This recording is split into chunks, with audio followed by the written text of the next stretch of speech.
दुनिया में दो तरह के लोग होते हैं, एक जिनको ANC पसंद है और जिनको ANC बिल्कुल पसंद नहीं है या फिर जरूरत नहीं है। बट मैंने एयरपॉड्स ANC खरीदे तो मैंने लगभग इसमें 17-18 हज़ार रुपए डाले हैं। बट क्या मेरे पैसे सच में अच्छी जगह पे लगे हैं या मैंने ज़्यादा पैसे डालकर कोई और हेडफोन लेने चाहिए थे? इस प्राइस रेंज में आपको काफ़ी सारे हेडफोन्स भी मिल जाते हैं। तो चलिए देखते हैं एप्पल एयरपॉड्स 4 ANC। देखिए दोस्तों, मैंने बॉक्स तो दिखा दिया, बॉक्स में इतना ही मिलता है आपको, बाकी कुछ नहीं, थोड़ा बहुत डॉक्यूमेंटेशन है।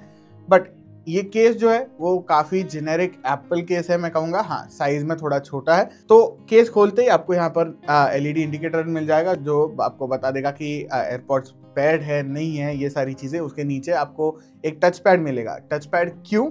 देखिए, पहले वाले एयरपॉड्स में आपको एक रीसेट का बटन मिलता था, इसमें आपको टच पैड मिलता है। हाँ, रीसेट का बटन में भी आपको ज्यादा एडवांटेजेस रह सकता था क्योंकि वो एक फिजिकल बटन है, इसमें आपको थोड़ा तो चार्ज लगेगा, बट आपको एक क्लीन लुक दिखाई देता है। नीचे की तरफ आपको USB Type-C पोर्ट मिलेगा और उसके साइड में स्पीकर। अब ये स्पीकर जो है सिर्फ आपको ANC मॉडल के साथ मिलते हैं, आपको नॉर्मल एयरपॉड्स 4 के साथ ये नहीं मिलेंगे। और हाँ, अगर मैं केस खोल दूं तो काफी स्ट्रॉन्ग मैग्नेट्स आपको फील होते हैं। और ये रहे आपके एयरपॉड्स 4। ये एयरपॉड्स प्रो मोर और लेस आपके वायर्ड ईयरपॉड्स की तरह दिखते हैं, बस इनकी वायर काटी गई है। बाकी मुझे ज़्यादा नज़र नहीं आ रहा है डिफरेंसेस वगैरह। साइड में आपको एक टच सेंसिटिव एरिया दिख जाता है जिससे आप पॉज प्ले कर सकते हैं, एडाप्टिव साउंड ऑन ऑफ कर सकते हो, नॉइस कैंसिलेशन ऑन ऑफ कर सकते हो, वो सारी चीज़ें यहाँ पर मिल जाएंगी। तो इसका डिज़ाइन दोस्तों ऐसा है कि यहाँ पर जो हॉलो स्पेस है, अगर आप कान में पहनोगे तो बार बार पहनने के बाद आपका ईयरवैक्स जो है इसके अंदर अक्यूमुलेट होना शुरू हो जाएगा, जो मुझे एक डिसएडवांटेज लगता है। हाँ, एयरपॉड्स प्रो में यही चीज़ होगी, बट क्योंकि सिलिकॉन टिप्स है वो चीज़ कम होती है, उसका मैग्नीट्यूड कम होता है, इसमें ज़्यादा होगा। और हाँ, इसको क्लीन करने में थोड़ा आपको चैलेंजिंग लग सकता है। बाकी डिज़ाइन काफ़ी जेनेरिक एयरपॉड्स है, मैं कहूँगा। इसके अलावा दोस्तों, मैंने जैसे कहा, इसमें अडाप्टिव ट्रांसपेरेंसी मोड वगैरह सारे मिल जाते हैं। इसमें नई H2 चिप आ जाती है, ब्लूटूथ 5.3 कंपैटिबिलिटी है और इसमें कॉन्वर्सेशन अवेयरनेस भी डाला गया है। तो कॉन्वर्सेशन अवेयरनेस यानी अगर आपके सामने कोई आकर बात करता है या फिर आप उनसे बात करना शुरू करते हो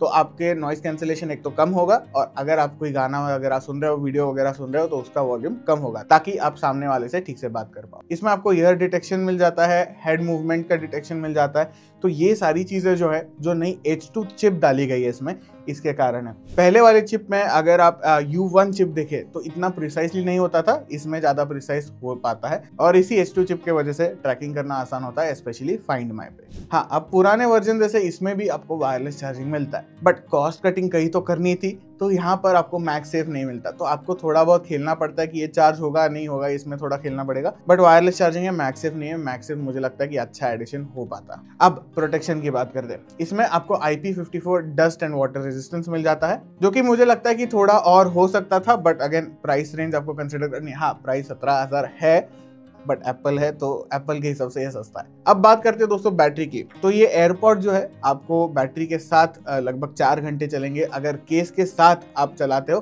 तो लगभग 20 घंटे चलेंगे। और ये फिगर जो है वो विद ANC है, तो आपको ज्यादा टेंशन लेने की जरूरत नहीं है। मुझे लगता है एप्पल ने इनको काफी अच्छे से इंटीग्रेट करा है उनके सिस्टम में।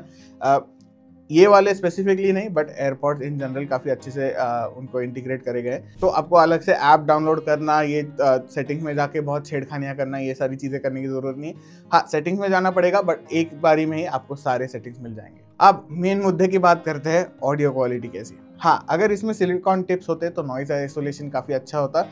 ANC मैं कहूँगा उनके लिए है जिनको पूरा पूरा आवाज़ काट देना नहीं है, या फिर उनको सिलिकॉन टिप्स नहीं चाहिए। यही दो लोग मुझे लगता है कि ये खरीदेंगे। तो ये आयरॉनिक बात हो गई कि जिसमें सिलिकॉन टिप नहीं है, जो आइसोलेट नहीं कर पाता, इसमें ANC दे दिया गया। हाँ, इनकी ANC लेवल काफ़ी तगड़ी है। मैं कहूँगा कि आप एक बार डालने के बाद ऑलमोस्ट सारी आवाज़ें निकल जाती है, बट जितना वो आइसोलेशन के साथ अगर ये आवाज़ निकाल देता उतना आवाज़ नहीं निकाल पाता ऑब्वियसली।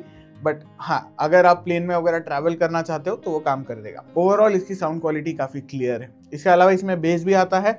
अगेन, बेस एकदम पंची नहीं है, आपको अच्छी बेस लाइन मिल जाती है, ओवर पावरिंग बेस वगैरह बिल्कुल नहीं है। मुझे लगता है इनका मेन USP यही होगा कि ये काफ़ी क्लियर है।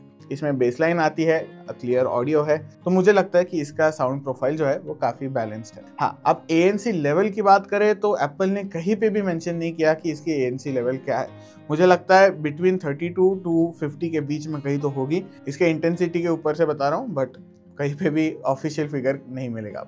अब यहाँ पर आपको एक टच सेंसिटिव सरफेस मिलता है। तो ये काम कैसे करता है, अगर आप इसको एक बार स्क्वीज करोगे तो ये प्ले या पॉज करेगा, 2 बार करोगे तो नेक्स्ट सॉन्ग आएगा, और 3 बार करोगे तो ये पिछला सॉन्ग लगा देगा।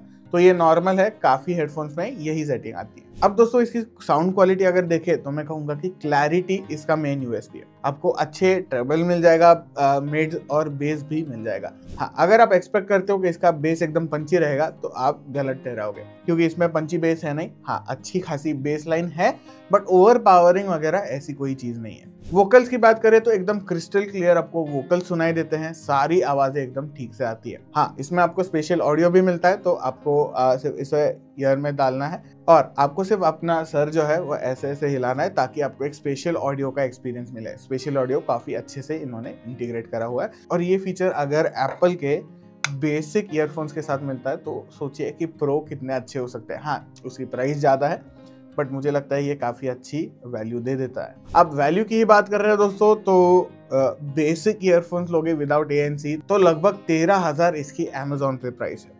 अगर ANC के साथ चाहते हो तो थोड़ा आपको प्रीमियम देना पड़ेगा, लगभग 17,900 तक इसका प्राइस जाता है। तो ANC क्या 5,000 रुपए की वर्थ है, ये एक सोचने की बात बन गई। बट दोनों की लिंक जो है मैं डिस्क्रिप्शन में प्रोवाइड कर दूंगा। मुझे लगता है ANC काफी तगड़ा है, बट 5,000 रुपए जरा ज्यादा ही मांग रहे हैं ये लगता है मुझे। और ओवरऑल मुझे लगता है कि ये ईयरफोन हाँ एप्पल के इकोसिस्टम में एकदम सस्ती चीज है। अगर यही ईयरफोन लगभग 7-8 हजार के आसपास प्लेस कर देते तो भी चल जाता। काफी ऑडियंस और एप्पल इकोसिस्टम में आना चाहते हैं। तो दोस्तों मेरा कंक्लूजन क्या है, आपने खरीदना चाहिए नहीं चाहिए, वैल्यू फॉर मनी है कि नहीं है। देखिए, अगर आपके पास ऑलरेडी एप्पल की प्रोडक्ट है, आप एप्पल का ही प्रोडक्ट लेना चाहते हो तो आप जरूर खरीद लीजिए, बुराई कुछ नहीं है। इसके अलावा एप्पल के इकोसिस्टम में उसका एक कारण आपका ये हो सकता है कि ये सीमलेस स्विच करता है डिवाइसेस के बीच में। आपके फ़ोन से भी कनेक्ट हो जाएगा, आपके मैक से भी कनेक्ट हो जाएगा, तो आपको अलग से कोई चीज़ करने की ज़रूरत नहीं पड़ती। तो इसमें ये चीज़ अच्छी है। हाँ, बैटरी लाइफ काफ़ी ठीक ठाक है, मुझे लगता है प्राइस के हिसाब से बैटरी लाइफ अच्छी हो सकती थी। हाँ, अब इसके टच कंट्रोल्स पे आपको एक चीज़ रियलाइज़ होती है कि इसमें आपको वॉल्यूम कंट्रोल नहीं मिलता। तो वॉल्यूम कंट्रोल अगर मिल जाता या फिर स्लाइड का वगैरह ऑप्शन मिल जाता तो एक एडिशनल चीज़ हो जाती, और ये सबको पसंद आएंगे इसके फिट, ये आपको गारंटी नहीं है, क्योंकि इसमें सिलिकॉन टिप्स वगैरह नहीं है, तो ये सबके कान पे ठीक से नहीं बैठ पाता।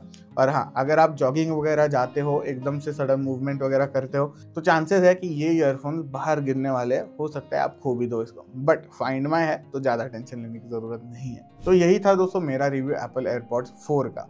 आपको कैसा लगा मुझे ज़रूर बताइएगा, लाइक करिए, शेयर करिए, सब्सक्राइब करिए। मिलते हैं आपको नेक्स्ट वीडियो में।